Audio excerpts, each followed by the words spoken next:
up. These facial recognition models, if you think about it, have actually classified the features that can be present on a person's face into distinct patterns by analyzing millions of other faces. How so? An average face is typically oval-shaped. At the very top, there is a forehead. Immediately beneath it, you'll find the eyebrows and eyes. And below that, it actually categorizes essential features like the nose, mouth, and chin. These are the characteristics that allow us to distinguish a person's face from that of other living beings. Following this, it starts to categorize specific attributes. For instance, it also places features such as slanted eyes, round or oval eyes, wide mouths, or even smaller mouth structures within the framework of human facial perceptions. Subsequently, the system reaches the phase of learning and identifying the faces of particular individuals. This system operates by identifying the fundamental patterns on an individual's face, regardless of any weight fluctuations or changes in their hairstyle. Subsequently, when that same person repeatedly presents themselves to the system, it is able to accurately distinguish that specific face. As you can see, it's once again about the data set, the training, and ultimately, the prediction. When we consider programs designed to offer route suggestions, they too meticulously analyze all the available data on the map and consistently continue to train themselves, adapting to real-time traffic conditions. You can envision this as a somewhat more dynamic process. And then, within our navigation application, it analyzes the real-time traffic conditions and provides us with the most optimal route suggestions.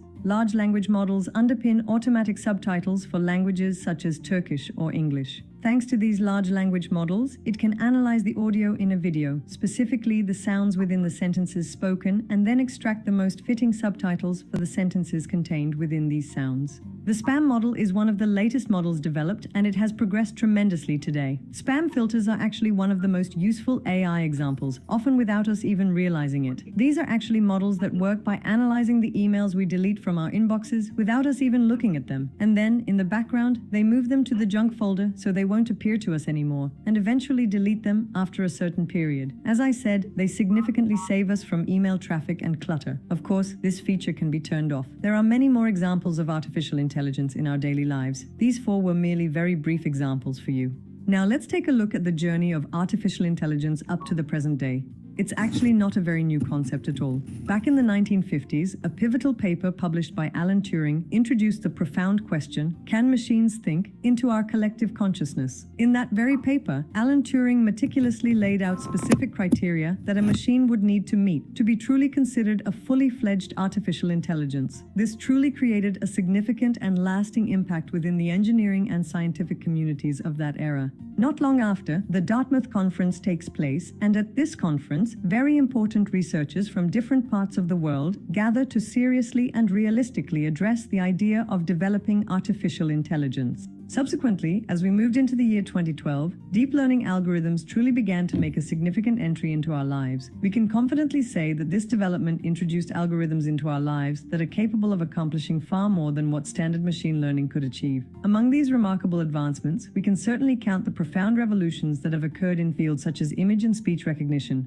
And finally, as of the year 2022, generative artificial intelligence models, specifically those like ChatGPT and Gemini, have entered our lives and are beginning to interact with us much more frequently. And through this, their learning speeds are increasing at a very high rate, in direct proportion to the vast amount of data they have access to. And as this deep learning becomes even more profound, we are starting to see artificial intelligences emerge that can produce very unique works. Of course, we will delve much deeper into generative artificial intelligence in our upcoming trainings. However, when we take a general look at it, it can take the preliminary information, the ideas, or the commands we refer to as prompts that we provide to them. From these, it can then produce new designs, such as texts, research papers, drawings, and even musical compositions. But let's remember this again, my teachers. Artificial intelligence is absolutely and definitely devoid of consciousness and emotion. It may make it feel like it's talking to us. It can make us feel like a friend, an assistant, but it can never make its own decisions and only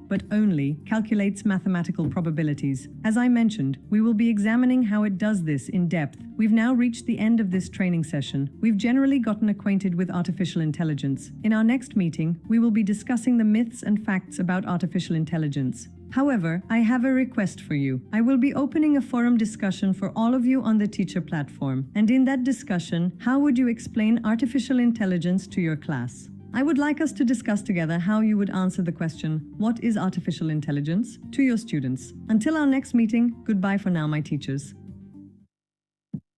Okay, so let's go with that. Mr. King, Yes. based on what she said, what is artificial intelligence? A prediction system that learns patterns from data. There you go. Now, our phones, our smartphones, our computers, our TVs are all math machines. And even though we see our videos and our pictures, it's really just processing ones and zeros. So you're absolutely right.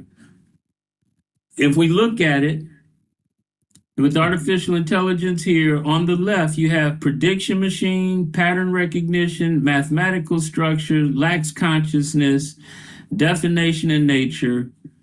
Daily life examples would be facial recognition, route optimization, automatic subtitles, spam filtering. Let's go through that. So I go in and get my driver's license, I take a picture. We've been doing that forever, haven't we? That picture of me, my license, is a data set that then they put into a database. And if I get a ticket, they can pull it up and then they can say, how many tickets does he have? And the insurance company gonna say, we need to charge him more. All of that is connected. Every click, every talk, everything we speak into any machine, the machine learns. It leaves a footprint. So let's go through our vocabulary. Artificial intelligence, a prediction system inspired by the human brain. Here's our next vocabulary word. Write it down because we're going to use it as we continue our journey through this year. Algorithm. Algorithm, definition, mathematical and logic rules guiding AI learning. Algorithms guide AI learning. Big data, very large data sets used to train AI systems. Big data. How many 911 calls did I get? How many 311 calls did I get? How many people are attending my town halls? How many people are coming to city council? Where are they coming from? District 1, 2, 3, 4, 5, or 6? If I have more people coming to my town halls and my council meetings from districts 1, 2, 5, and 6, and nobody's coming from 3 and 4, then the resources are probably going to go to where? 1, 2, 5, and 6, because the data shows that they're going to be in City Hall and they're going to say no. But if I'm not coming to City Hall and I'm not listening to those meetings, I'm not watching them, I'm not going to say anything. So therefore, I don't have to consider District 3 and 4 because they're not here to be considered. Example of big data. Model. A model is a trained structure that makes predictions. Copilot. When I type something into Copilot, Copilot is trained to look for information, gather that information based on the input of the question that I asked, and then it will make a prediction. Okay? So let me move this other mouse to this other computer because I keep grabbing it and clicking it. All right, model. It's a trained structure that makes predictions. Prediction. The output produced by an AI model. Training. The process of adjusting a model by learning from data.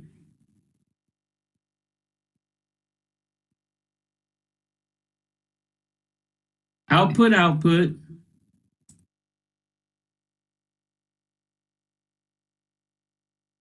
Process that leads to the prediction. But what's missing? What's in front of intelligence? What's the box that's not on here? There are 6 cards on here, but there's a card that comes before artificial intelligence. HI. What does HI stand for? Human intelligence. HI is human intelligence. The human mind will create the input. Now, of course, we know that means that we're going to have some simple minds, we're going to have some complex minds, we're going to have some minds that may not know that they're minds, but all of those have access to artificial intelligence and can ask questions and have the model give them predictions or possible solutions. And so it's important for us to know this as self-care, self-help, being able to protect ourselves, being able to protect our data so that we can live peaceful lives. All right, let's go to lesson 2, myths and facts.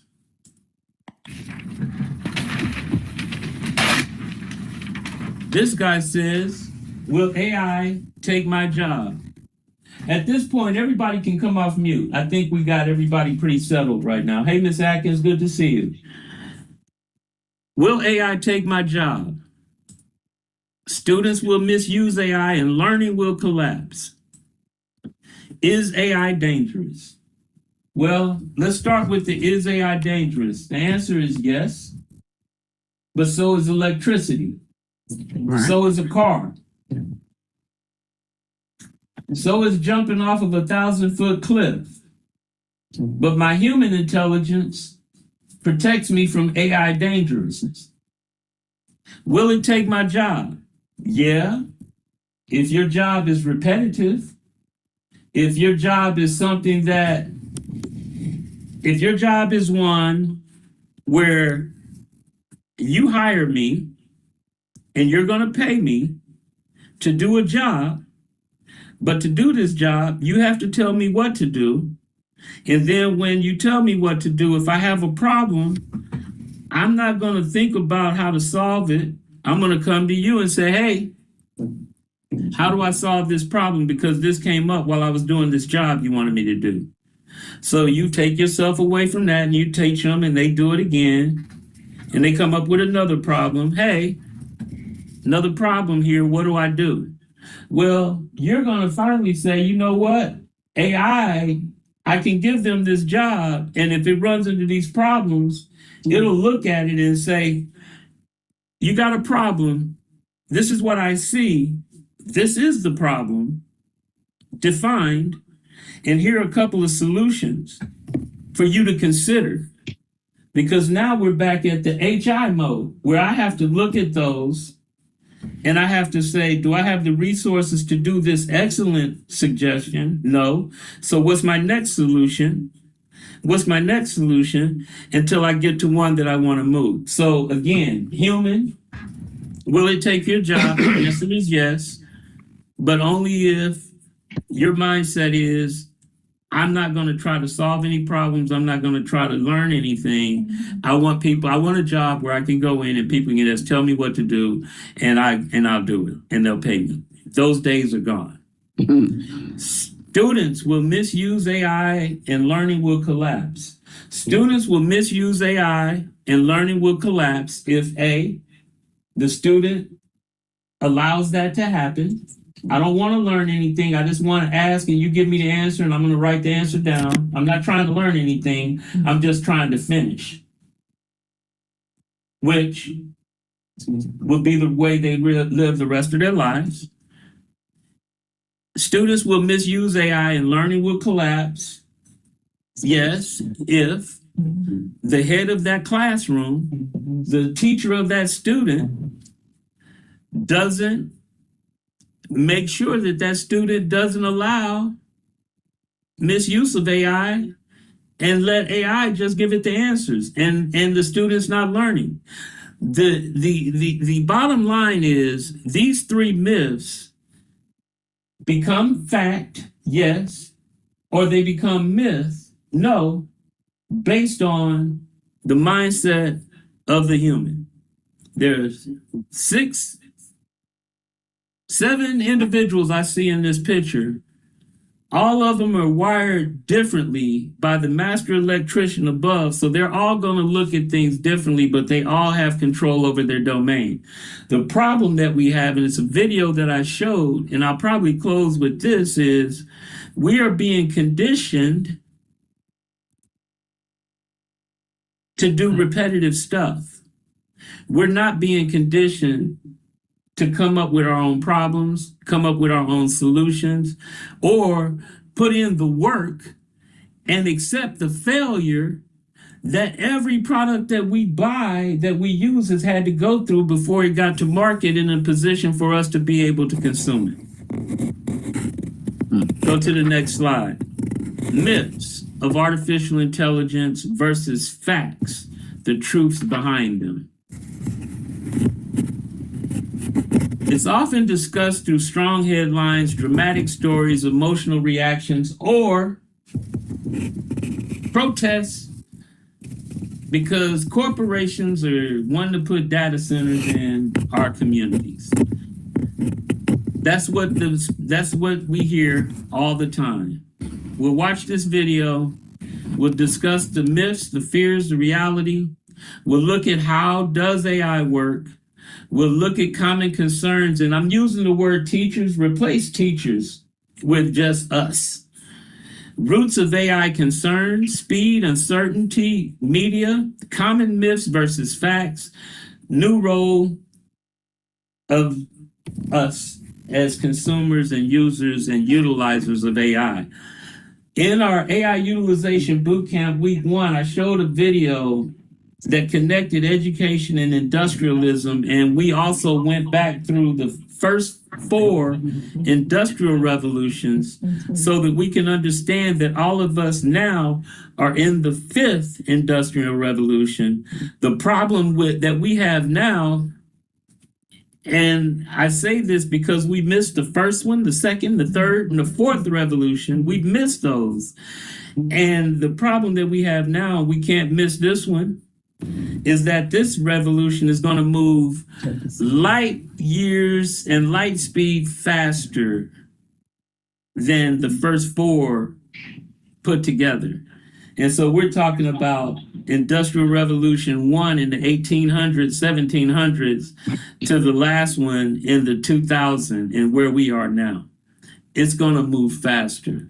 What does that mean? That means that wealth gaps will expand if we don't adopt computer language and we don't learn and embrace this.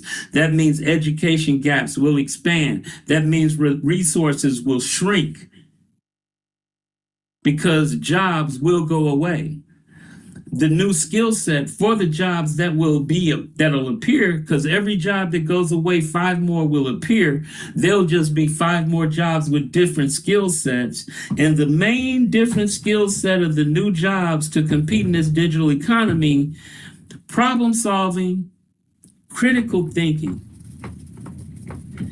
And when you think about those 2 things, those 2 skills are at the root of the problems that they are making money on: conflict resolution, crime, housing, lack of housing, affordability. All of this is so connected and interconnected that we need to really tap in, and more so than us tapping in, we need to be pushing back against people who have been leading us, as Janae said, blindly into a pit. We need to be able to push back, and push back without regard to who they are and what their status is. Amen. Because just because I wear the title executive director doesn't mean that I know what the heck I'm talking about. Amen. You see what I'm saying? It doesn't mean that. A person can only teach you what they know. And if they don't know anything and you spend your time learning from them, they're going to teach you more and more about less and less until you'll walk away knowing everything about nothing, which I will raise my hand and say, 16 years of education, I can say that I learned more and more about less and less till when I knew everything about nothing. Because the main takeaway that I got in my 16 years, the stuff that I ended up falling back on that really guided me and led me through my parents, my grandparents, and about three teachers. Three teachers. One of them, I got my butt whipped every Friday because it was the first black teacher I had. And my father made her send a happy gram home.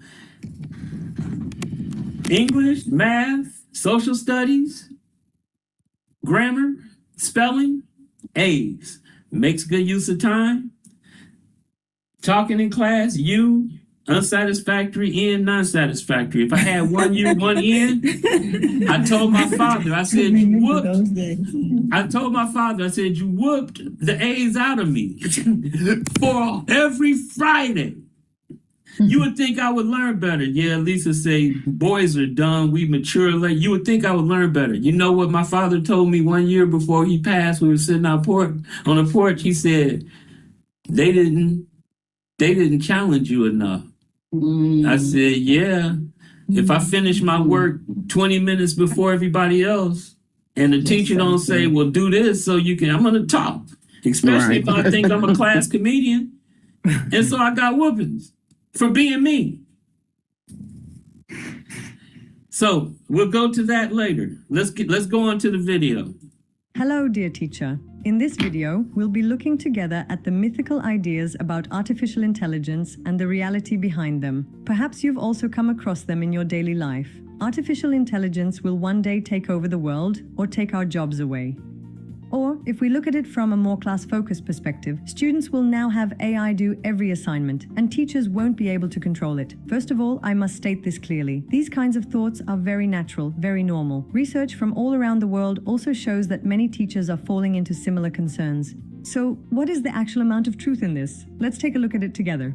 Based on research conducted by organizations such as OECD, UNESCO, or ROUND, we can summarize the widespread concerns of teachers regarding artificial intelligence under four main categories. The main one is the security of their jobs. This means that teachers are seriously contemplating whether artificial intelligence will indeed take their professions away from them. After that, data security emerges as another key concern. Well, they are seriously wondering how secure their own data and their students' data have been and will continue to be. In addition, teachers who realize students are very familiar with this technology have concerns about how their interaction with students will be affected. And finally, how will artificial intelligence affect the quality of education in general? Will it be for better or for worse? How much does it need to be improved to have a noticeable positive impact? Our teachers have many concerns regarding topics such as these. However, we also need to examine the root of these concerns. It's actually well known to all of us that most of our concerns about artificial intelligence stem from the speed at which it is evolving and from the uncertainty it creates. There is one more important factor here: the influence of the media. The media significantly contributes to the spread of misunderstandings about artificial intelligence, which in turn causes myths in our societies to become even more widespread. But of course, it is very natural to feel concerned in the face of rapidly advancing technologies, my teachers. However, by recognizing the media's influence, it has become much more crucial to raise awareness in our communities regarding this matter, to ensure our students and fellow teachers possess a high level of understanding on the subject, and to consistently emphasize the methods for obtaining accurate information. And now, let's examine how these myths have come into being and how we can effectively address them in a bit more depth. Our first myth is the idea that artificial intelligence will soon replace teachers.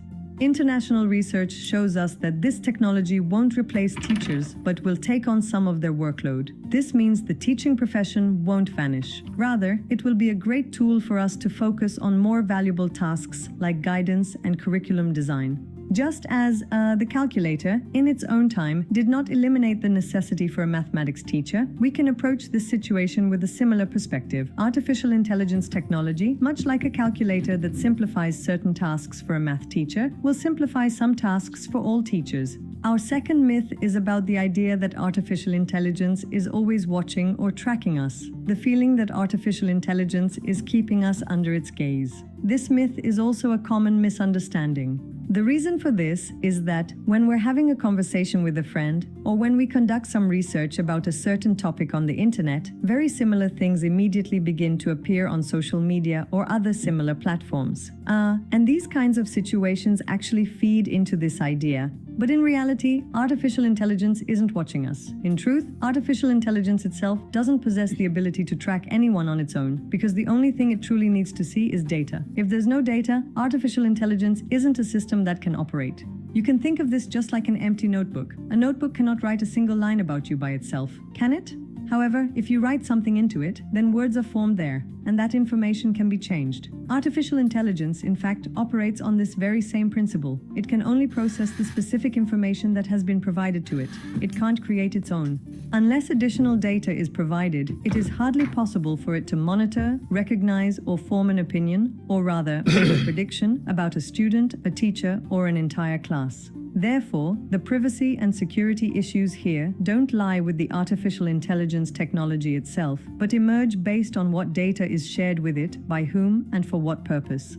From the perspective of schools, it is precisely at this point that the creation of clear and conscious data policies by teachers and schools becomes extremely critical. This means that unless we grant explicit permission, artificial intelligence cannot actually access any information about us. It is extremely important that all of these privacy policies are examined within this context. Let's move on to our third myth. Artificial intelligence makes decisions on its own. Artificial intelligence decides for itself. As we have mentioned previously, artificial intelligence does not possess any consciousness, purpose, or free will. It does not have any emotions. These systems merely generate statistical predictions by analyzing vast amounts of data through algorithms operating in the background. It's just like a mirror reflecting only what it sees back to you. It doesn't produce anything on its own. It only imitates the patterns in the data. And yes, I know it sometimes feels like it's talking to us, and prompts about this topic have become very common. These types of prompts say, based on all the tasks I've given you in our previous chats, analyze my character and tell me about my strengths regarding my potential. And many people have started sharing how this information has changed their lives. But as I said, it actually only gathers data about you, and using a lot of diverse, preloaded information about work, life, and psychology, it performs a statistical, purely logical, mathematical analysis and presents it to you. However, this can feel very realistic, just like a friend talking to you. But there is absolutely no consciousness behind it. It's absolutely crucial not to confuse this, my dear teachers. Another important point is the objectivity of artificial intelligence, meaning it must produce unbiased content. In reality, this is an absolutely, entirely mistaken notion. If the data used to train artificial intelligence is biased, then the resulting generated model will also become biased. So, let's consider an artificial intelligence that only knows the clothing styles of one particular nation. Let's say it solely recognizes the traditional garments of that specific country. It might not even be able to perceive individuals from an entirely different nation as human beings. In reality, we would have created an artificial intelligence that is so biased and so narrow-minded. And as I mentioned, if this data is biased, the model's bias continues to be proven for many other countries around the world. Significant biases or partialities can be detected in voice recognition, facial recognition, and exam monitoring systems.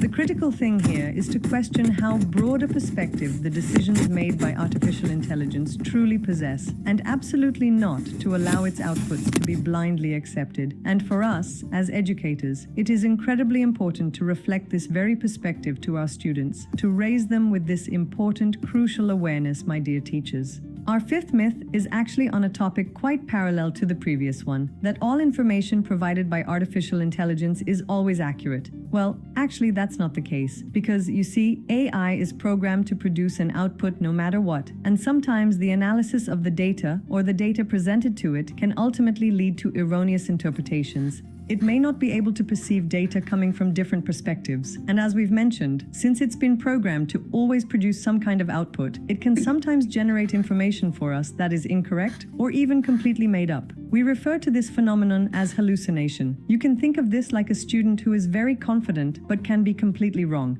And when conducting any studies related to artificial intelligence, students must absolutely be aware of this and be able to fully comprehend it. Developing their verification skills will be one of the most crucial steps in the use of artificial intelligence.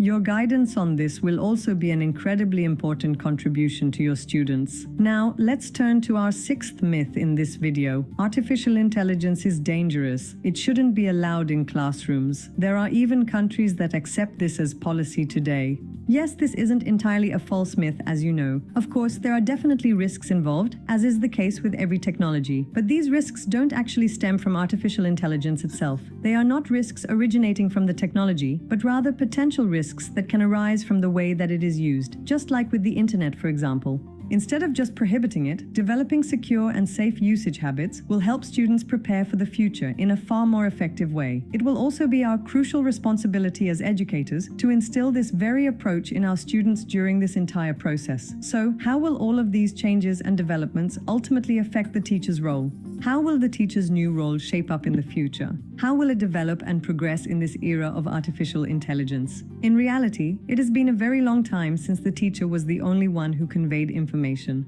My fellow teachers, a future awaits us where even with artificial intelligence, the teacher's role will increasingly come to the forefront as a guide, director, and evaluator of student work and projects, as well as a designer of the learning process. This technology is just a tool.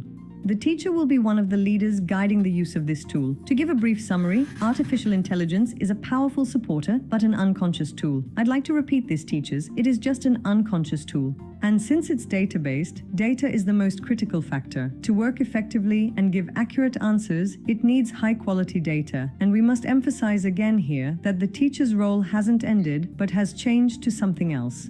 Teachers will undergo a role transformation with the advancement of artificial intelligence. They will not disappear, they absolutely will not vanish. On the contrary, I can confidently say their role will become stronger. Finally, before we wrap things up, we have one more forum question for you, my teachers. What is the most common opinion you hear, or the most frequent myth you've come across on this topic? I would love to discuss this together with you. I am eagerly and impatiently awaiting your thoughts and opinions on this. It was truly wonderful to be together with you all again. I look forward to seeing you in our next content, my esteemed teachers. All right. So, you know what? Let me do this. Let's have some fun. Let me escape. F11. There we go. All right. So we'll come back to this. Let me do something. Let's have some fun here. I am inside my Teams account. And you can see here, these are all the teams that I manage in different parts of the country. So I'm going to go to my Copilot and I'm going to say, scan all of my meetings, documents, notes, and chats in my entire MS Teams environment and give me an assessment of my work and what I am about. Enter. Let's see what it says.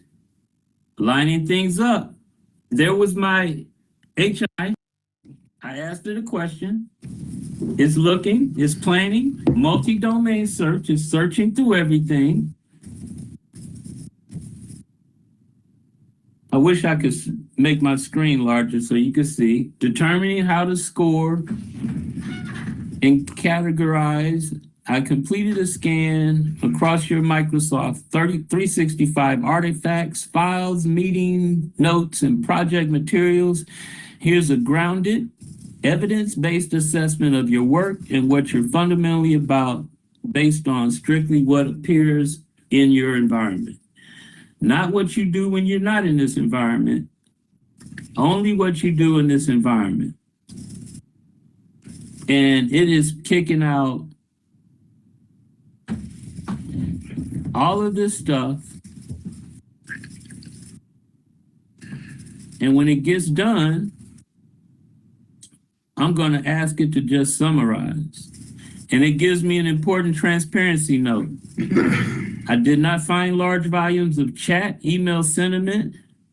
Most insights are driven by documents and meeting notes, not personal tone, communication tone, or messages. And it has an if you want. I'm going to say, give me a brief overall summary. And the person, Miss McDonald there? No. Yeah. Funny. All right. Mrs. McDonald, I called on you because you've known me longer than everybody. So let's put this up and you say how wrong it is or how right it is. All right. So, overall summary, you are building a community-centered system that turns education into economic opportunity. You combine STEM education, workforce development, and real-world entrepreneurship into one integrated model. You prioritize execution, accountability, and deliverables over passive learning. Your work uses digital infrastructure, broadband, data systems, dashboards to address gaps in underserved communities. You connect students, community residents, institutions, and industry into a single collaborative ecosystem. In one sentence, you design systems that use technology, education, and real-world production to reduce poverty and build local economic power. Ms. McDonald, fact or myth?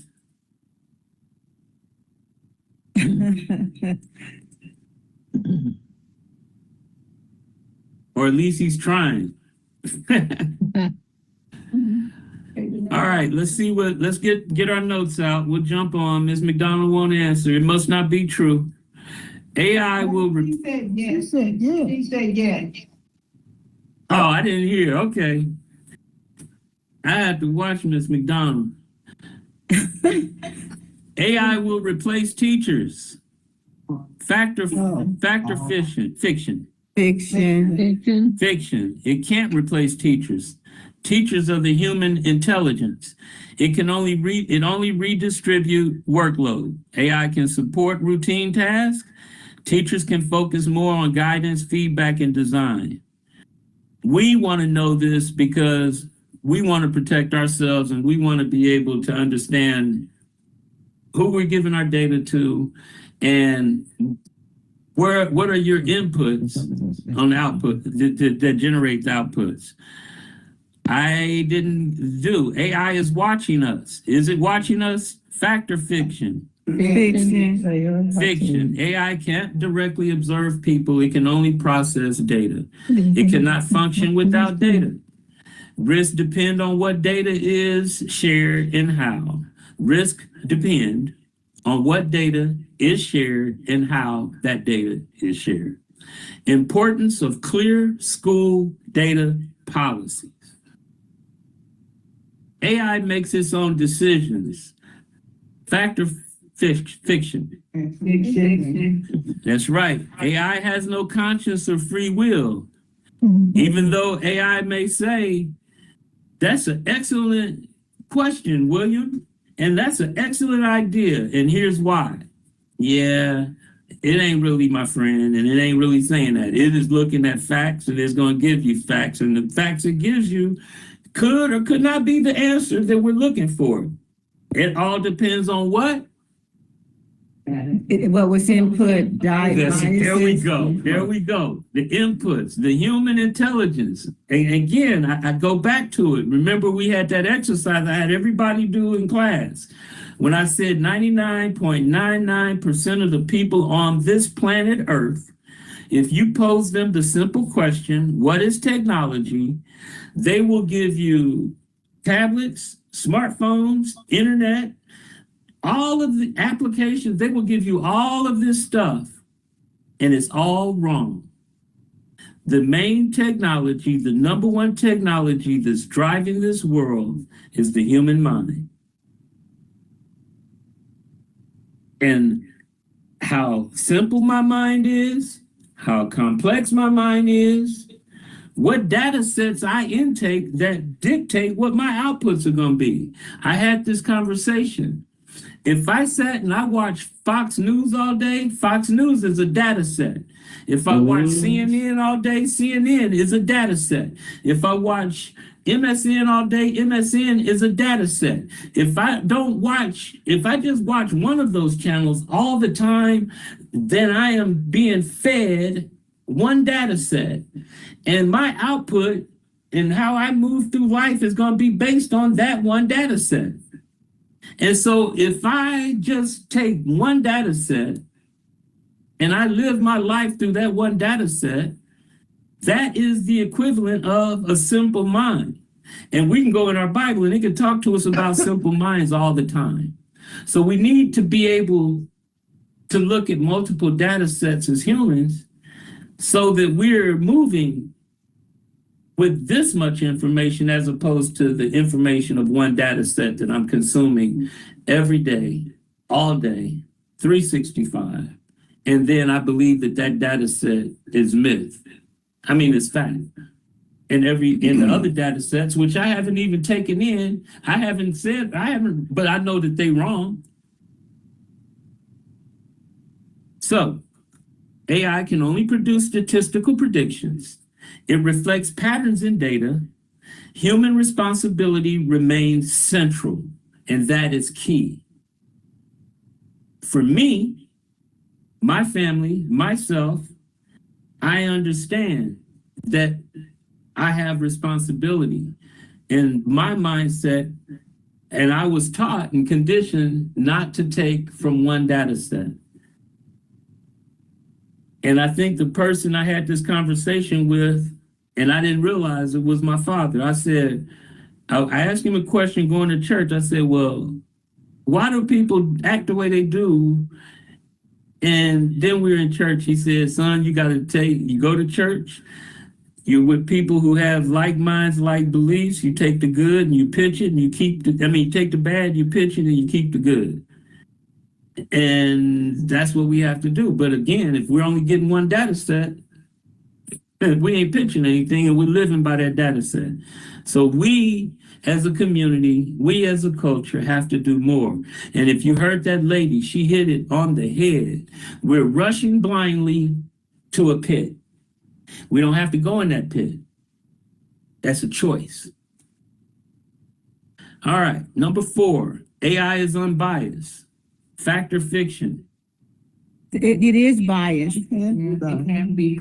It can be biased if trained on biased data. That's right. That's right. If I have a business and I've been in business 30 years and I say that I support everybody and I'll hire anybody, you can say, Ms. Randall, okay, show me your W-4. Show me who you've hired over the past 30 years. Show me your data set. That data set is going to either validate what I said I do or it's going to invalidate what I said I do. But at the end of the day, the data is the data. Okay? AI can be biased if trained on biased data. Examples from facial recognition, voice systems, proctoring, need for critical evaluation of AI inputs. Now, let me tell you a lived experience of data sets, input, output. Acronym ACP. You all remember ACP. Don't you remember ACP? Affordable Connectivity Program? Remember? If you give me the answer to do you receive any kind of benefits, help from the government, if you give me your name, your address, your email, and your license, I'm going to input that into this registry that will then produce the output of you qualifying for a $30 discount on your internet. Okay, here's my information. Here's my $30 discount that I got to enjoy for 3 months until they canceled it. Now they canceled it. I don't have the output anymore, but guess what? They have my data. They have my data. And then what did I get all of a sudden? I start getting these text messages to vote for me, or don't vote for them, or vote for me. You understand? All under the guise. I saw this when Lincoln asked me to come down 2 years ago to senior citizens, which started this whole digital literacy. They asked me to come down and give a speech on AI. And it was in Jeff City. And when I got there at Embassy Suites, and if you're familiar with Embassy Suites, you can go on the 7th floor and look over and see the lobby. And I looked over and I saw all these government and state and nonprofit agencies taking blood pressure. They set it up. You have to have a scavenger hunt. And if you go to each station and give them your information, you get your name put in a bucket and we'll draw a prize.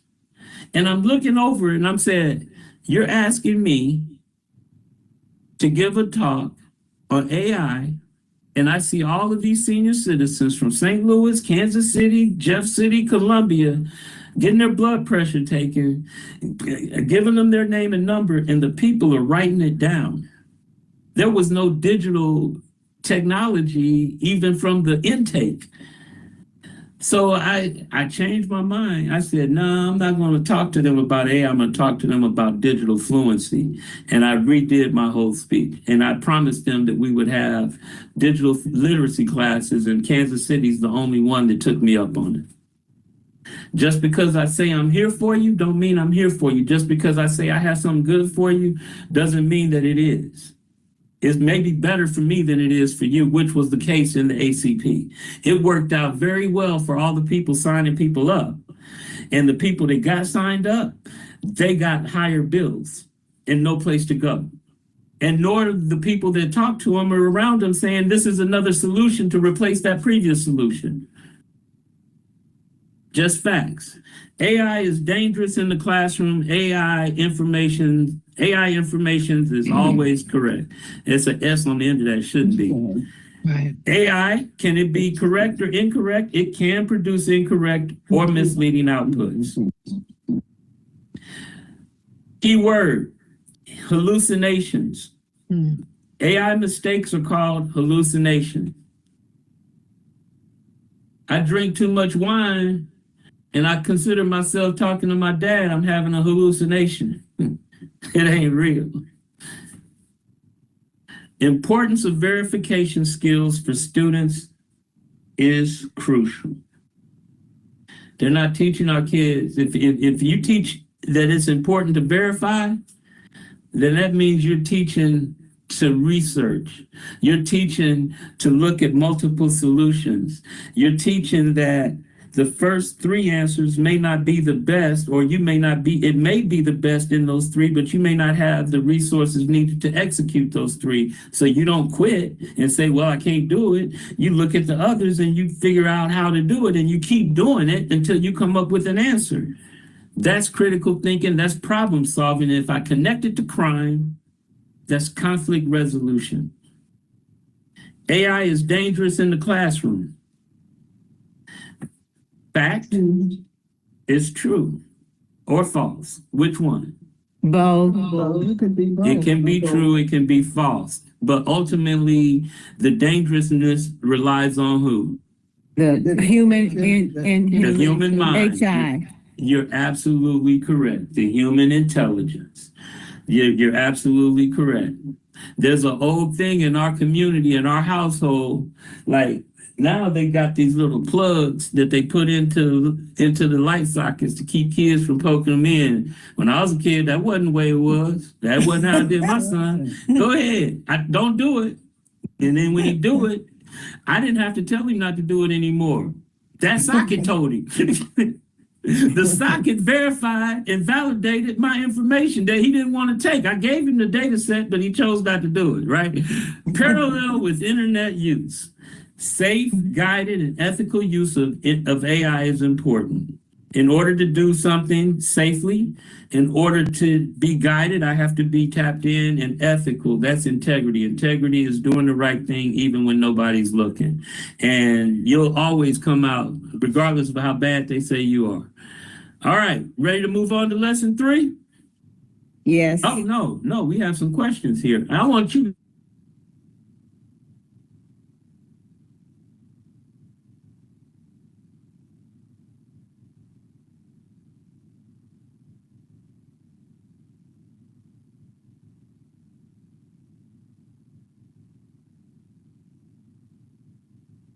Mhm.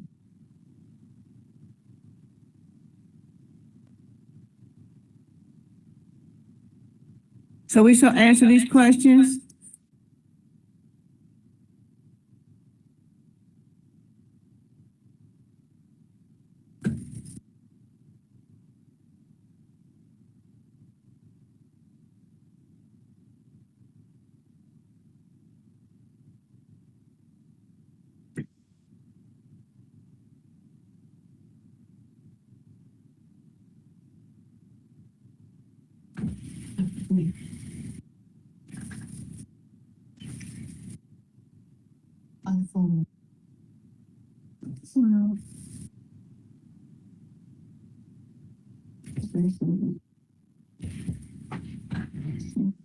Yeah, because like the badge, congratulations on a badge, well done. But you gotta be able to send your badge.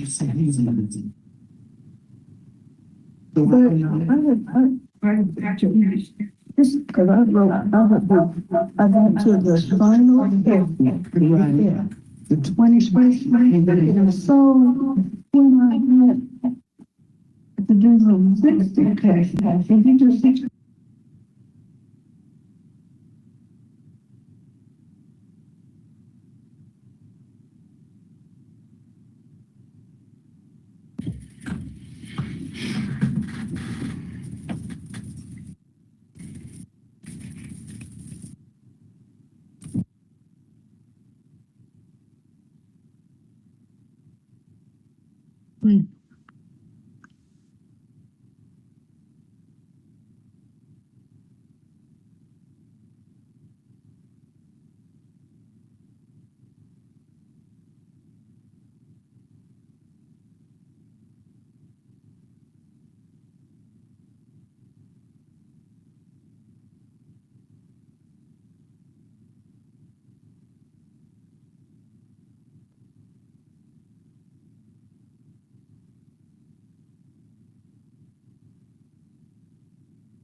That's a rest.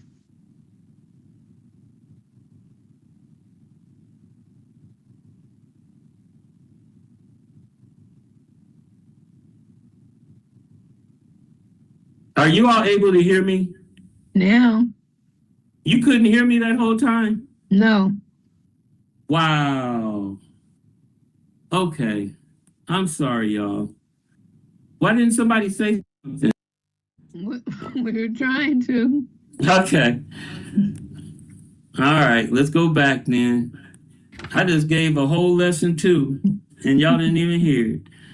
We were talking about myths and facts. So y'all didn't hear me talking in any of this right here. No.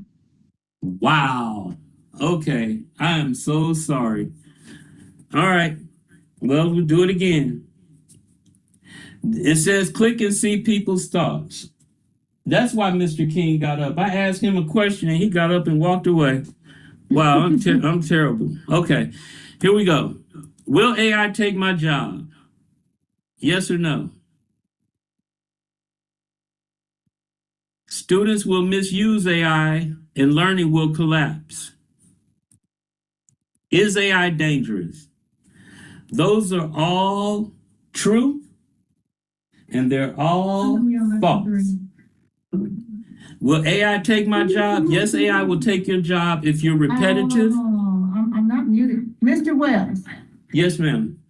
We have gone through lesson 2. We need to go to lesson 3. Okay. So, all right. You're right. Okay. Get it together, William. All right. I'm sorry, y'all. Artificial intelligence and the future of education. And I don't even think we need to go through this that deep, because this is going back into education, but we'll go through it. Which approach best prepares a teacher for the AI age? Which approach prepares us for the AI age? Letting AI fully manage teaching tasks, avoiding AI until rules are fully clear, viewing AI as a threat to teaching, using AI as a supportive assistant while developing human skills. Which is best? The last one. There we go. Using AI as a supportive assistant while developing human skills. Mr. King, I'm going to apologize to you. I just realized when you got up and walked away that I've been up here teaching the whole time and y'all couldn't even see it. Okay. So I apologize. You can hear. All right. Let's go to this last video. Hello, dear teachers. In this video, we will be evaluating artificial intelligence, which, just as it impacts many other sectors, also significantly affects the education sector, specifically from the perspective of the teaching profession. What key skills will become crucial for both students and teachers alike in 2030 and the years beyond? We will be assessing what a teacher needs to effectively prepare both themselves and their students for this new age of artificial intelligence.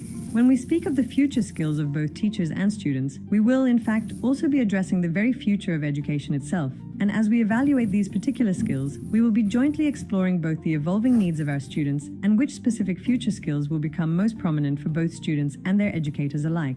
According to reports from major organizations like the World Economic Forum and the OECD, students who are in school today will be working in 2035 in professions that haven't even been invented yet. So how will we, as teachers, prepare them for this future? Let's explore this together. Technology is evolving rapidly. We've mentioned that the roles of both teachers and students are undergoing significant changes. Artificial intelligence entered our lives very quickly. As educators, we have two options. One is to perceive artificial intelligence as a significant threat, and the second is to perceive it as a valuable assistant. If, in this world where education is undergoing a significant transformation, we can embrace artificial intelligence as our invaluable assistant, it will in fact play a crucial role for us, not only in addressing the diverse needs of students, but also in equipping teachers to face the challenges of the future. And this, quite naturally, will enhance the learning outcomes for all of us. We mentioned that today's students, by the year 2035, will start working in professions that have never been invented before. Indeed, another crucial detail highlighted by the OECD and the World Economic Forum is that within today's workforce, the average half-life of technical skills, particularly, is now merely 5 years. This signifies a very rapid pace, a process that truly necessitates a substantial and continuous evolution of skills. And as teachers, we should be preparing our students for the future. We will need to ensure they are aware these skills will change, and we must develop their adaptation abilities. However, as the lifespan of technical skills shortens, the importance of certain social skills will increasingly grow. Furthermore, when we examine reports published by major organizations regarding their future vision, skills such as learning to learn, problem solving, the ability to complete creative production processes, and data literacy will become increasingly important. So, the future truly belongs to those who have technical skills, and especially to those who can effectively blend these skills together. On the other hand, nowadays, gaining access to information has become significantly easier. This situation has now become an incredibly easy process for both us and for our students.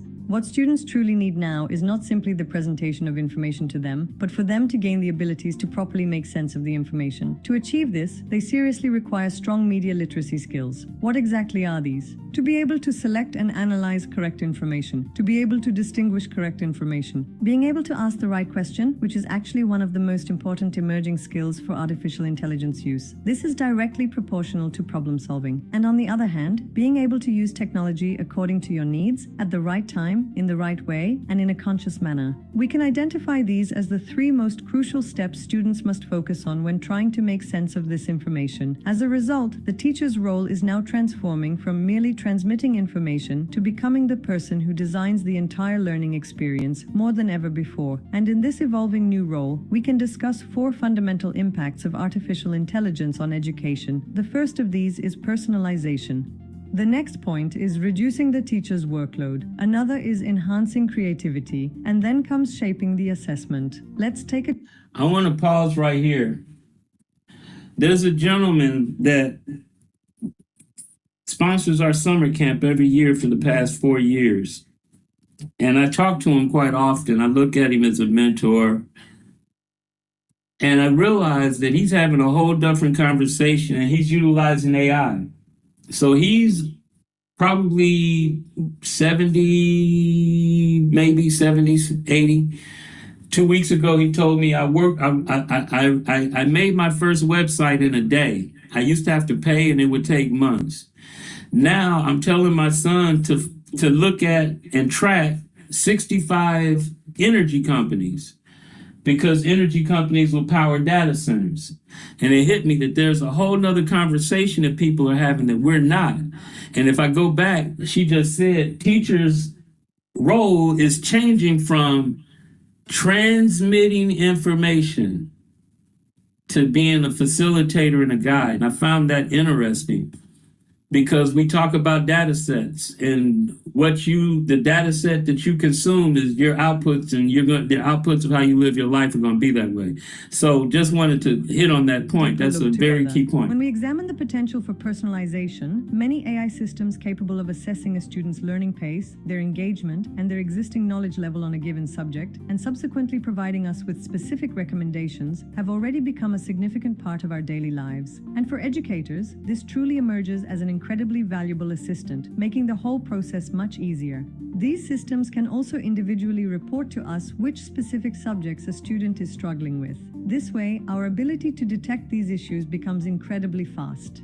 When we consider the ability to reduce workload, one of the most important tasks a teacher undertakes is planning each of their lessons. This includes creating assessment rubrics specifically for that lesson and providing detailed feedback for each student's assignments or report cards. As you are aware, artificial intelligence systems are now able to make all these processes much faster for us. This can provide us, as educators, with significant time savings. We are able to dedicate a greater amount of our valuable time to student-teacher interaction. Another important aspect is the enhancement of creativity.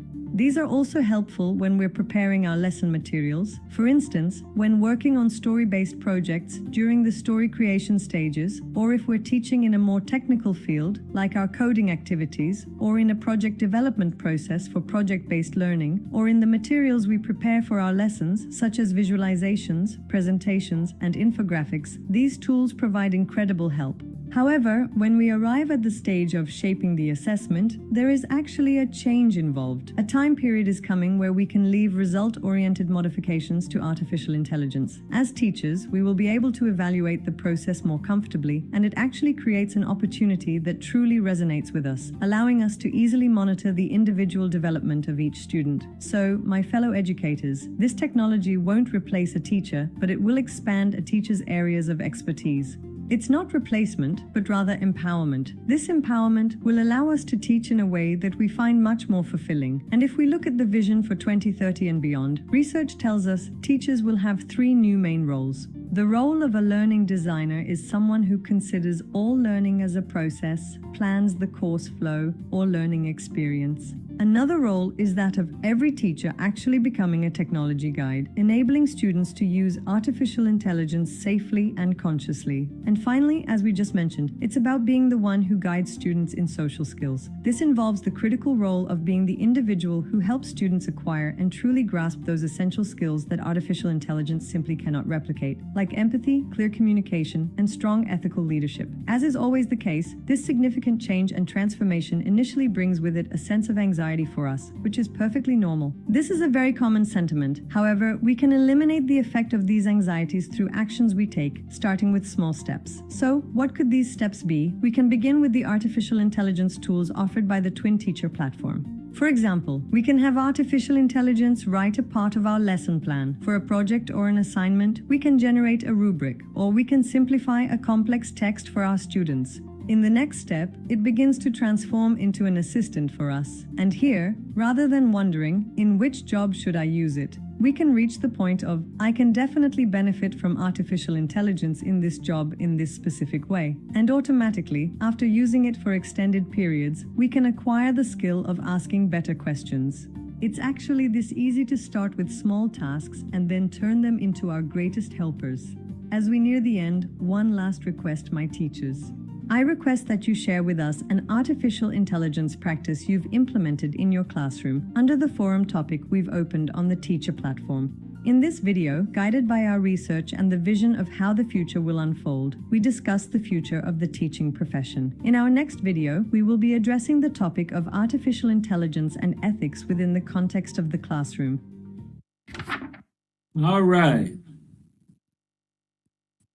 Any questions, or can we jump on to the vocab? All right. Half-life of skills. The time it takes for skills to lose relevance. They are saying that skills will lose relevance in a 5-year window now. That means technology's changing. That means, remember I was saying that this industrial revolution is moving faster than the first 4? We have to be lifelong learners. So I applaud all of you all for sticking with us and continuing on. Learning designer. Plan learning as a process, learning to learn, adapting to new knowledge and tools. You guys have been doing that in spades. Personalization, adapting learning to individual needs, social skills guide, develop empathy, we know that. Technology guide, we know that as well. All right, let's jump on. Fourth one, last lesson, ethics in artificial intelligence, principles for safe use, period. We're not going to say school. The world is a classroom. The number of artificial intelligence tools available to teachers is increasing rapidly.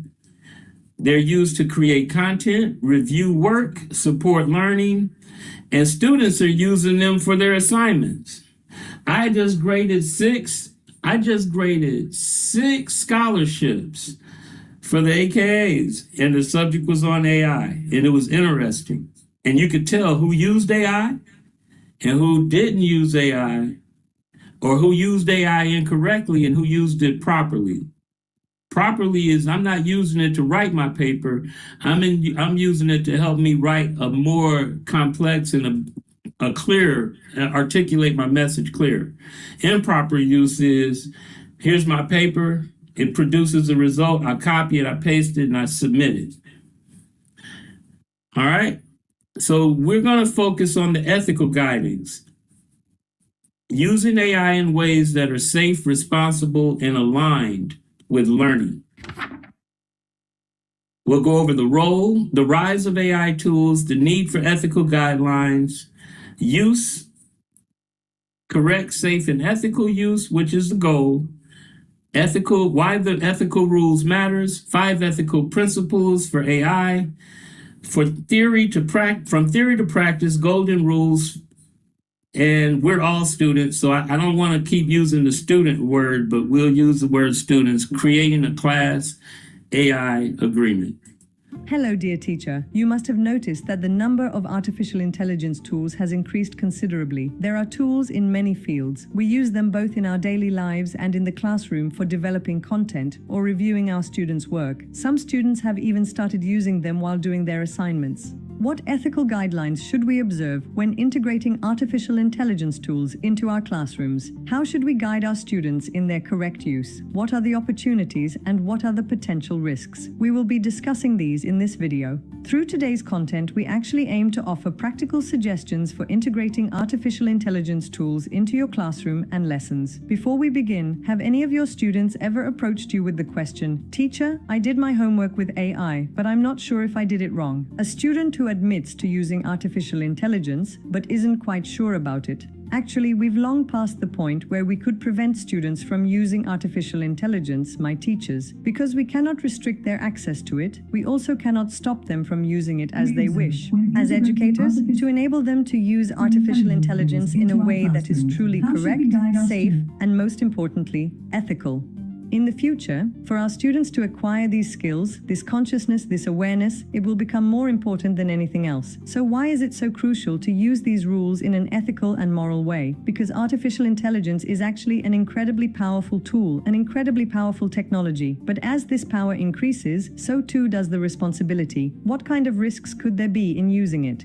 For example, when we use it in our classroom, or when students use it, the privacy and security of data are entrusted to us, or to the student themselves. Being aware of this is very important. However, we need to carefully consider its impact on the learning process. When integrating an artificial intelligence tool into our classroom, we must ensure it supports learning rather than replacing it. We also need to ensure students develop the awareness to use it not as a primary learning tool, but as an empowering and supportive instrument for their learning journey. Due to this, establishing clear and safe boundaries is crucial. Knowing what these safe boundaries are and teaching them to students is gaining importance. We can actually approach artificial intelligence ethics from 5 different dimensions. It may seem like a complex topic, but I'll try to present these principles to you with concrete metaphors, and I'll try to offer you a roadmap with in-class application examples. Our first principle, perhaps the most important, is the issue of privacy and data protection. When you convey this to your students, you can also use an analogy. I will explain it to you in this way as well. Let's consider a metaphor, a classroom locker with its door open. This brings us to the subject of data. Artificial intelligence couldn't generate data on its own. It only processes our information by accessing the data we provide. As we mentioned earlier, just as placing a student's files in an open classroom locker is risky and problematic, using tools that don't protect our data is equally dangerous. So, when selecting a tool, it's absolutely crucial to examine its privacy policies, particularly its data privacy policy. If we were to consider a classroom scenario, choosing an artificial intelligence tool and then unnecessarily uploading a student's photograph or their personal assignments to the tool would constitute an ethical violation. Or if we choose a tool that isn't compliant with data protection laws, we would again commit an ethical violation, my teachers. Our second important principle is the issue of justice and equality. This means being aware that artificial intelligence can have biases. Let's consider an example. Imagine we have a very narrow artificial intelligence model. It can only predict sunny days. We can't leave the house relying on those predictions, can we? I mean, we can't act like it's a sunny day in rainy weather, even though we clearly see the tool gives completely unreliable results. So, if artificial intelligence isn't trained with sufficiently comprehensive data, the outcomes it provides will be biased and misleading for us. If we consider an example for our own classroom, a voice recognition tool trained solely on specific accents will fail to comprehend the speech of students with different accents. This would not be a reliable tool for us either. So, the more unbiased and inclusive a tool we select, the better results it will produce. It's also crucial for us to instill this awareness in our students. Our third principle, of course, is accuracy and reliability. What we're actually talking about here is being aware that artificial intelligence can always make mistakes. We can think of it as being similar to a student who, with a very self-assured attitude, says, "I've read this information, I've read it here, and I've studied a lot. I'm absolutely certain," but then proceeds to give you a completely incorrect answer. Especially in the case of generative artificial intelligence tools, they can produce outputs for us with an extremely confident demeanor, yet be completely unaware that the answers they are providing are, in fact, incorrect. And these errors, which we refer to as hallucinations, can lead to serious problems for us. A student who uses artificial intelligence for a research assignment will often overlook this detail. We can frequently see fabricated sources or articles within the research that such tools provide. The golden rule we must give students here is to always question the data they receive from artificial intelligence, then verify it, and absolutely go to the source for verification. That means to ask, is the data itself accurate, and is the source being used for verification truly reliable? It is absolutely essential to examine these points. These are also topics that inherently involve significant media literacy knowledge and skills. Our next guiding principle is the principle of transparency and clear communication. As another ethical consideration, it's a crucial matter both when integrating it into our classroom classrooms and for our students to develop ethical understanding. This must be a shared responsibility for both us and our students, and we, as educators, must set a clear example for them in this regard. Here is an example of this. If we have created content using artificial intelligence, we must openly share this with our students. And when we encounter an error, we should even explore it together. Or for instance, this presentation I created for you using artificial intelligence, or the video I generated for you with a similar tool. It's crucial for students to observe that you too are leveraging these tools, and that you openly communicate this with them. This way, when using such tools themselves for an assignment or a research project, they can feel comfortable disclosing that to you. It's crucial that there's nothing wrong with this and that students feel safe to openly share with you where they've used it, like the data and outputs they've obtained, for what purpose, and how they evaluated these tools themselves. Creating environments where you can discuss this from a critical perspective is extremely important. We can actually illustrate this point with a chef sharing what goes into a delicious meal prepared just for our students. Our final ethical principle is to acknowledge the responsible use of artificial intelligence, accepting it as a supporter of the learning process. However, there's a significant drawback here, my dear teachers. We've stated that students will use artificial intelligence, and we simply cannot prevent this. And just as it has made our own work easier, it will also make the work of students easier, both now and in the future. So the primary role that falls to us as teachers here is to ensure that students do not position artificial intelligence as merely a shortcut, but rather that they position it as a valuable support within their learning processes. In the assignments we give, if we apply these 5 ethical principles ourselves and make our students aware of them, we would actually teach them how to use artificial intelligence and give them a compass to guide them in the digital world. And now, I want to tell you about 3 golden rules I recommend you set for your students. One of the most important things we mentioned was data security. So, we must guide students to never share their private information with these tools. Another is to ensure they never forget that artificial intelligence, regardless of how much it has developed, can always be flawed and biased. Another crucial point we must convey to them is that artificial intelligence serves merely as a tool, an assistant. Students are the ones truly responsible for their assignments, their projects, and most crucially, for their own learning journey throughout the entire process. Ensuring they fully grasp and internalize these 3 golden rules will prove to be incredibly beneficial for both us and for them in this whole endeavor. Another point I'd like to bring up is that when we're choosing a tool for our classroom use, it's important to ask ourselves these questions from the ethical checklist. These 5 questions have been extracted from the guidelines and resources of organizations like Common Sense Media or Teach AI. Our first question is, what kind of data does this tool collect regarding the user, and where exactly is it being stored? Is this information shared with me, or is it shared with anyone else? I need to know this information, which we can learn from the privacy and security policies of the tools. Our second question is there a defined age limit for school or in-class use? If the results this tool produces are above a certain age level, it could be problematic for younger age groups. It's very important to consider and research this. Another question to ask is the profit motive very high? Meaning, does it show advertisements, or is it constantly sharing or selling our data to third parties? This is very critical. I want to particularly emphasize the issue of sharing student information with third parties, which makes us rule out that artificial intelligence. Another point, do the contents it produces carry the risk of violating copyright rules? This is also a very important topic. While many artificial intelligence tools are being developed and released to the market, they do pass through filters related to these regulations. However, because there are so many tools available, we, as informed users, absolutely must verify this for ourselves. The last point to ask, is the privacy policy of this tool clear and transparent? Complex phrasing can sometimes lead you to approve things you don't actually want. Or the details we overlook in very, very long privacy policies can cause us problems. This is yet another topic, my dear teachers, that I recommend you pay close attention to. And finally, I suggest you create a class policy so your students can transparently and openly state to you the artificial intelligence tools they used. You can create such an agreement for your class. In this agreement, you can include detailed rules for artificial intelligence tools, ensuring they will consciously and openly share their usage with you. And by stating something like, I have no objection to you utilizing artificial intelligence tools in your learning processes, provided you adhere to these guidelines, you can empower your students to safely disclose this information to you. Finally, before we actually conclude, I have one more forum question for you, my dear teachers. I would like to request that you answer this question I shared on the Twin Teacher platform. The question asks, which artificial intelligence rule would be most important for your class agreement? I am looking forward to reading your answers. And with that, my fellow teachers, we have finished the topic of artificial intelligence in regard to ethical considerations, completing the final training of our first module. In upcoming modules, we will be addressing much more technical topics or in-class applications. But the process we started regarding the fundamentals of artificial intelligence has come to an end with this training. Your feedback is very important to us. You can share it with us under the forum topics in the teacher community. All right.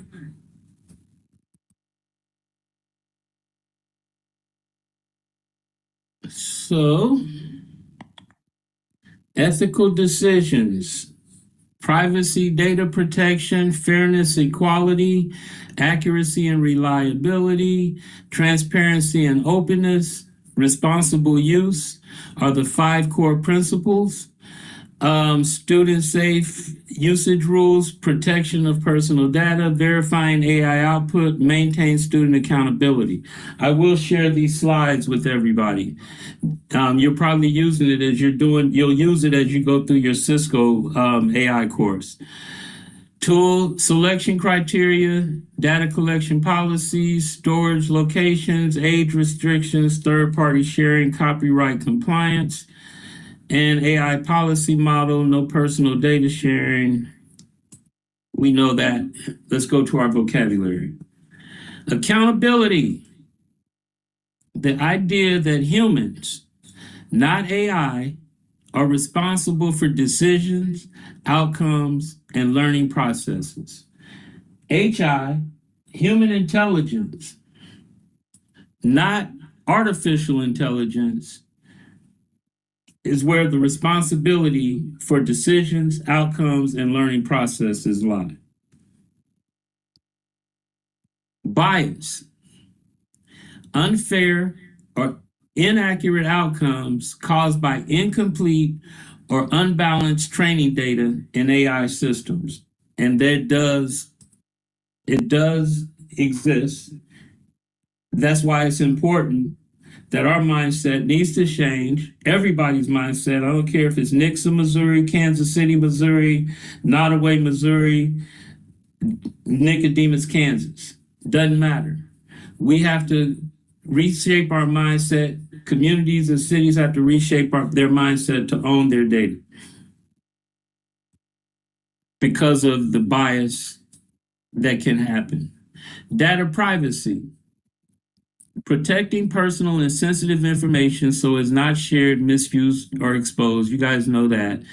Data protection, we know that. Technical and legal measures used to keep data secure and used only for its intended purpose.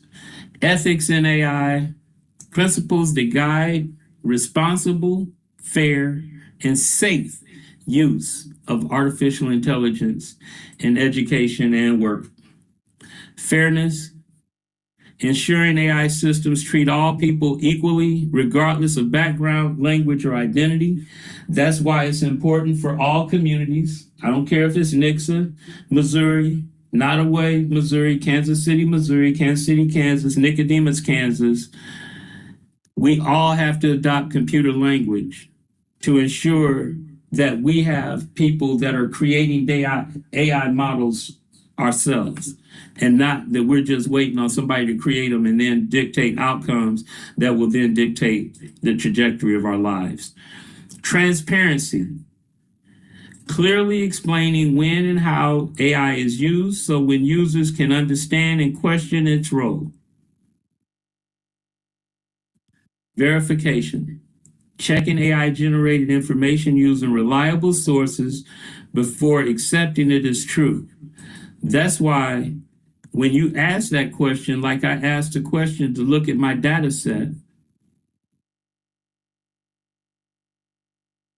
and assess me and assess my work, at the end of each one of these sentences,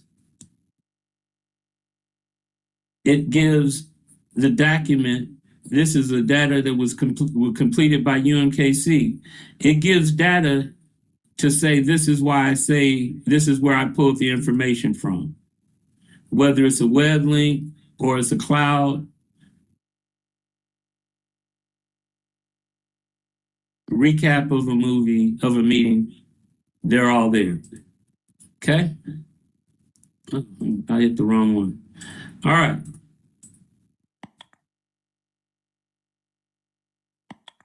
Summary. We've learned you do not need to be an engineer to understand AI, but you do need clear mental models to explain it accurately. Fear decreases when you replace myths with evidence-based understanding. Research shows that AI does not replace. Instead, it changes and often strengthens roles. It doesn't replace jobs, it's going to create new jobs. The new jobs that it creates will not have the need for the skill sets that you had to help you with your last job or your career. Ethical guidance turns AI from a risk into a meaningful learning tool. Throughout all 4 lessons, our main thing is this: artificial intelligence is a powerful unconscious tool. Its impact on education, work, and play depends not on the technology itself, but on the knowledge, ethics, and the professional judgment of the people utilizing it, the people creating it, the people using it.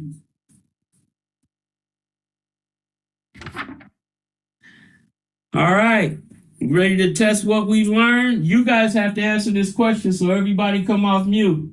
And I hope you guys give me a certificate, because if you get it wrong, it's going to fail me. Mr. King, Miss Randall, well, we only need one computer. Miss Randall at the building, you come off mute and you answer you repeat the answer the people that I call on, okay? Okay. All right, perfect. I'm listening to you on this computer, but I'm talking to you on that one, so I apologize. Here we go. Y'all get me my certificate, please. Place the following stages of an AI system in the correct order: data, prediction, and model. What's first? Data. There you go. Okay, Data. what's second? Model. Submit. Yay. All right. Which statement best reflects research-based evidence about AI in education? AI supports teachers by reducing workload and enabling deeper focus. AI operates independently and makes its own decisions. AI will fully replace teachers in the future. What's our answer? Number 1. 1. Yay. All right. Okay, we got to place the word in the proper blank. Artificial intelligence is best described as a blank system that learns blank from large amounts of blank in order to make blank to measure progress and adjust the course. Unlike humans, AI does not have blank or emotions. So artificial intelligence is best described as a what system? Prediction. All right. Prediction system that learns Data. That learns patterns. learns patterns from large amounts of Data. in order to make Consciousness. Did you hear what I just did? A lot of our kids do that. I inserted a word that wasn't there. And I had to correct myself. In order to make, not make a. It said in order to make blank. And what did you guys say it was? Prediction. Prediction. To measure progress and adjust the course. Unlike humans, AI does not have Conscience. Okay, consciousness or emotion. Yes, ma'am. Okay. Yes, ma'am. The first one, it says artificial intelligence is best described as a prediction system So prediction system should be there and make predictions to Yeah. make progress. Yeah, true. Huh? Yeah, just with, Ah, you're right. Great, great, great, great. Yes. Man, look at y'all computationally thinking. Look at y'all computationally thinking. There's an S on one and there's no S on the other. On the other, right. Y'all problem solving. I created a problem, you That's a good identified it, and trend, you corrected it. You got my back. Mhm. That's a village. Now, if we could go outside of this class and get everybody to rock like y'all rocking right now, the world would be a different place. Thank you. Good job. We were getting ready to get an X. We have some questions to ask. Which classroom practice best supports ethical AI use? Allowing students to use AI without discussion, using AI only for grading student work, teaching students to verify AI outputs and declare AI use. third one. Third one? Yeah. There we go. All right. References and additional resources. I'll send this to you. Thank you for taking the course. Thank you all. We have earned our certificate, and I will share this with each one of you. All right, we have some questions, Mr. Wells. Yes, ma'am. Are we finished with this? Because I have a question about their last class towards Yeah. the end of the testing. Wait a minute. Okay, 1 second. Okay.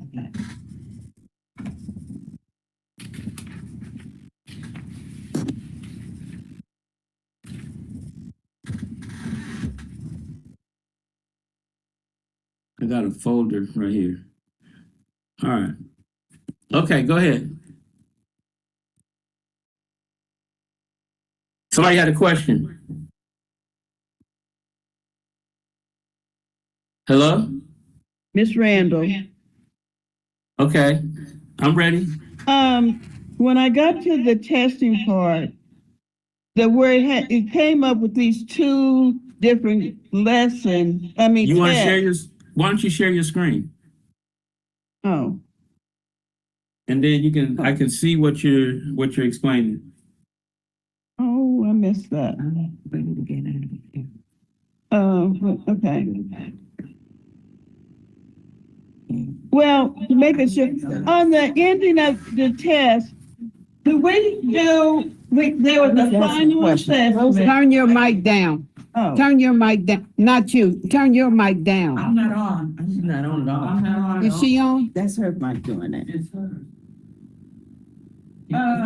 Go ahead, Miss Randall. I got it. I got it. we were to take the final assessment that had the 20 questions. And then it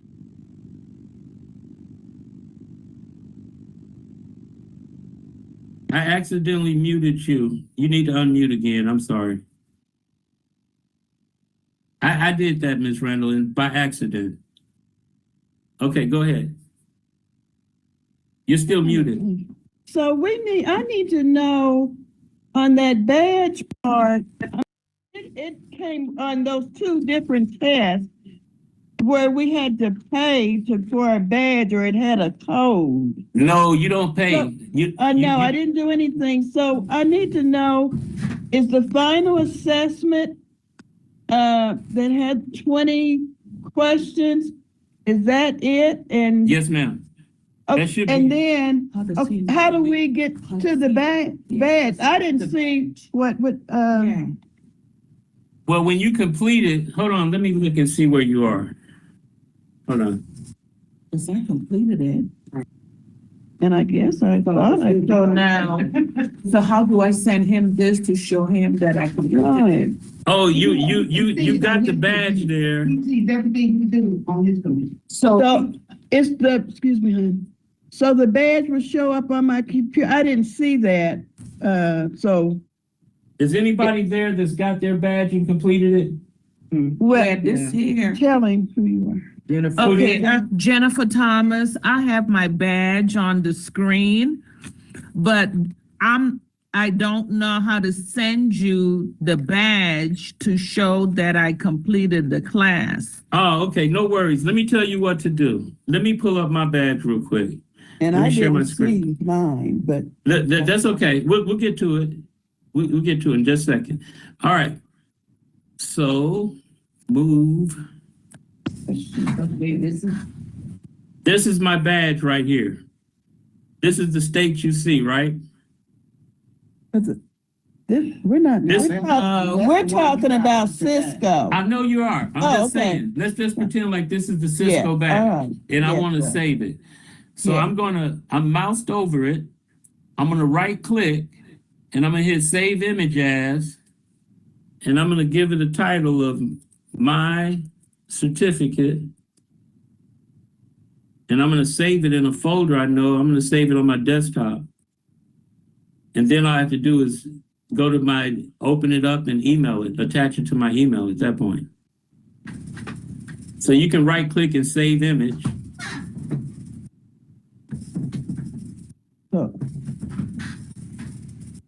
So I just need to go back and see if I can, Yeah, let me log in. That's what I was doing, was logging in to see where you are. Okay, so I saved it and I put it in a folder. You save it and then you open up an email and just email it to me. That'll be fine. Ms. Randall, you're on the digital awareness, correct? yes. Okay, And I'm looking now. I'm gonna see where you are. I completed the test. Final assessment. Yes, I see that you completed it.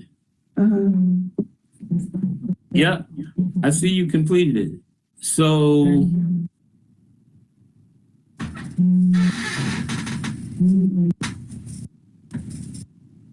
okay, Ms. Randall, watch my Yeah. screen. Let me show you my screen. Okay. I'm going to show you where you can find your certificate. All right.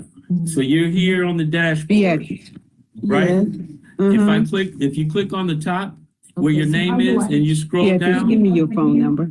Okay, Give me your phone number. Oh, okay, I see. How do I send badges it and to you? certificates, and then your badges will be there. 891. Oh, okay. All right. 891. Oh, okay. 898 89. So, okay, See, it's over here. so I'll work on that. Because I'm not. Okay. Okay, Send it to him. I'll And then, when he Mr. gets Wells, I done, have and we'll another make sure question. it's right. Okay. I have another question. I'm ready. So on our AI, what we worked on today and the week before, did you say you were gonna put it on the dashboard? Cause I haven't seen it or, Are you talking about the class on Thursdays? uh-huh, Yeah, Well, I'm going to have all of the recordings of all the classes so that people can go back in and do it and with the Okay. recap. all right, Okay. thank Mr. you. King, are you good? Let me ask you. I want to start. When we started today, you said I'm doing the AI, but I'm still No, standstill. I'm understanding some of it right now. I'm getting there. All right. I'm That's gonna what go I back want over to it make this week and I'll be there. I'm making sure. I just want to make sure that hey, my late father told me if you end something in the same place you were when you started, you ain't did nothing. So I want to No, I'm make not sure the that same you. place. That's what I want to make sure. I got a Mr. question Wells. for you now. Yes, sir. What time is the graduation next Thursday?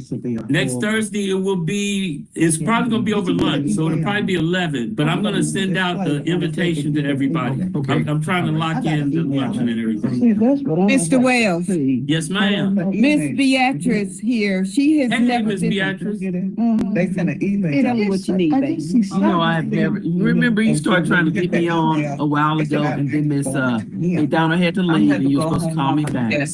Yeah. But you still should be able to forward this. She's never been able to get on. Get on, black man. She needs permission. What was all of this? This was. She needs permission to join the class from you. What? Things that Okay. came up that we saw, that I saw before I even saw. Hey, the Listen test. up. Real quick, Mrs. McDonald, remember we Ms. were talking McDonald. about, Mrs. Hartman and Ms. Beatrice, remember we were talking about data sets and clarity? What are we not getting into? Are we not getting into Microsoft Teams? Are we not getting into the Show Me Seniors dashboard? Which one of those two are we not getting into? She got into the dashboard. She cannot go past the dashboard. Click on, the icon to get into Teams. And it says you do not have permission. What account is she using? I don't know. I'm using MCDKC.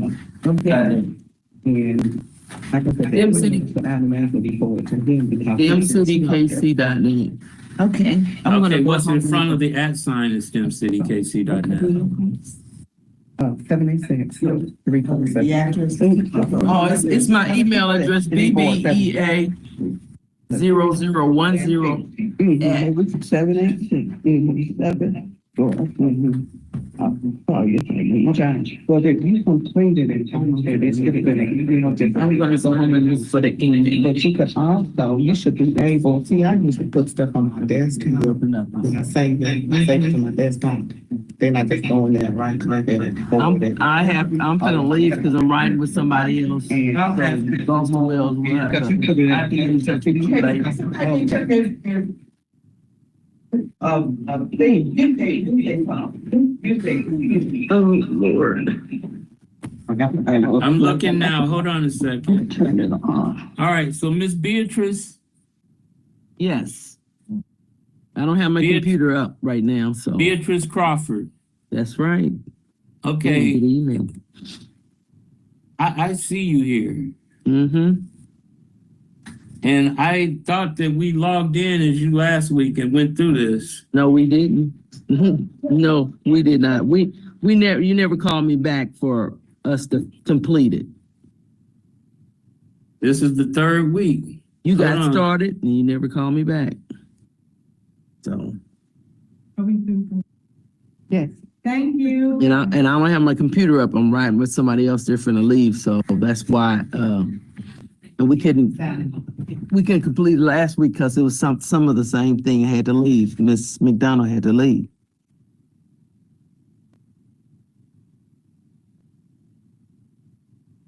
I have just emailed you. Hold on. Hold on.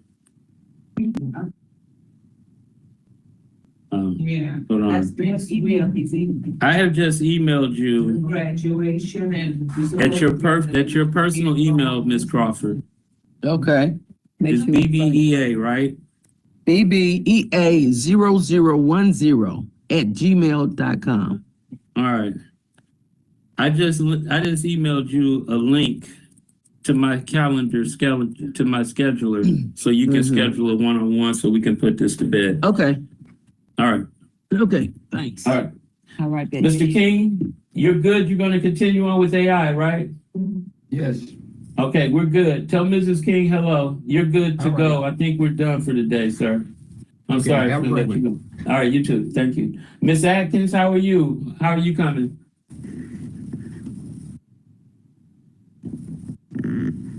Miss Crawford? Miss Crawford? Can she hear me? This is Miss Atkins. Oh, hey, Miss Atkins. Can Miss Crawford hear me? Are you at the building? Miss McDonald, Miss Hartman? Can they hear me? Miss McDonald's muted. Hello? Okay, Miss Atkins, how are you coming? Yeah, I had a question about a VAS. We had a 30-day trial and that has expired. Yeah, So we next weekend, we're telling everybody bring their laptops and we'll take care of that next Friday. I mean, at the graduation. Okay, and one other question on that FPC. I sent an email to that info.kcstem. I got it. Yeah, I haven't put the mass thing together yet. I'm working on some other things there's some other things going to that before I send it out. Okay, that's all I right. have. Okay. Thank you. Uh-huh. Bye-bye. Bye. Hey, Miss McDonald. I can't hear you. You're muted, or you have the wrong microphone source.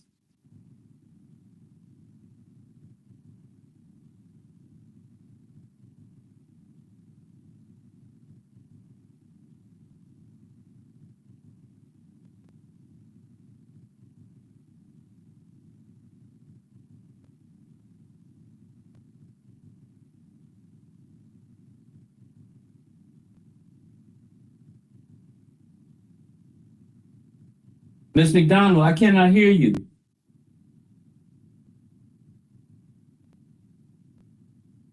Check on the microphone, click on the drop down on your microphone and see what source you're using.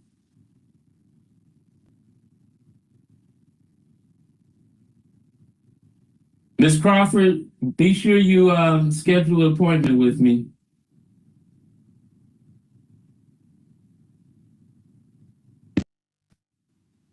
All right, I think you just made something. Can you type it in the chat?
Hello? Hey, now I can.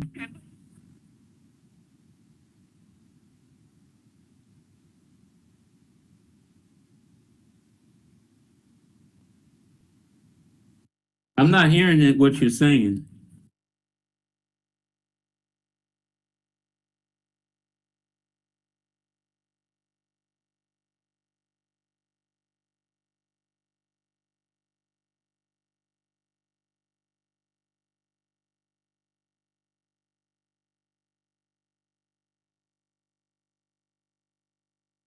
Who is it?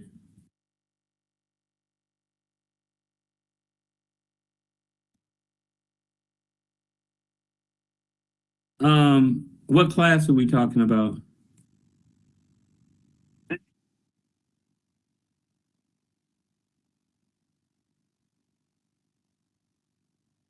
Okay, that's probably her cash because I mean this stuff, there's millions of people doing this.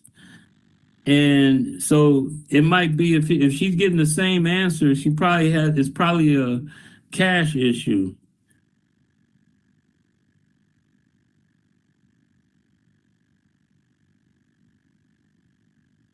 Yeah, that's something on your computer probably. I'm not sure. I would log out and try to log in with a different browser. What's the name again?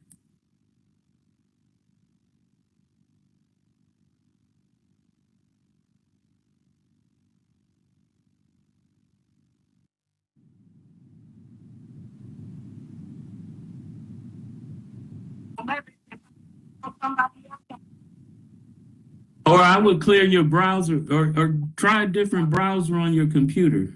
Is your computer there? Okay, then one of the Vistas should be able to sit down with you at your computer because they got their certifications. They should be able to sit down with your computer and clear your cache and try to clear your history and try to log in and do it that way. They can probably help you get it resolved easier there than me here. All right, thank you. Sorry about that.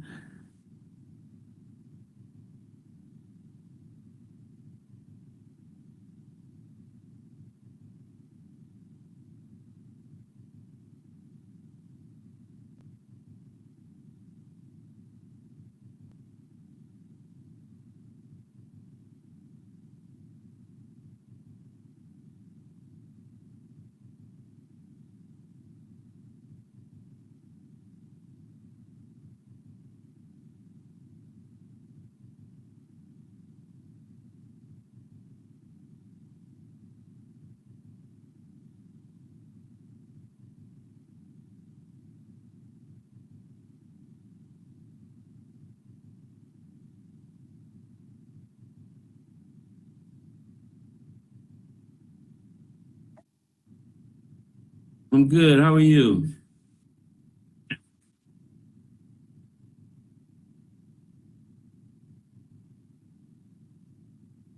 Wow.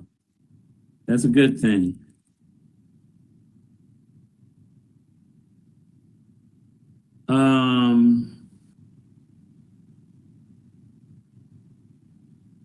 I'm asking you for your address again. I'm sorry. I apologize, bro. Let me end this meeting. Hold on, let me end this meeting.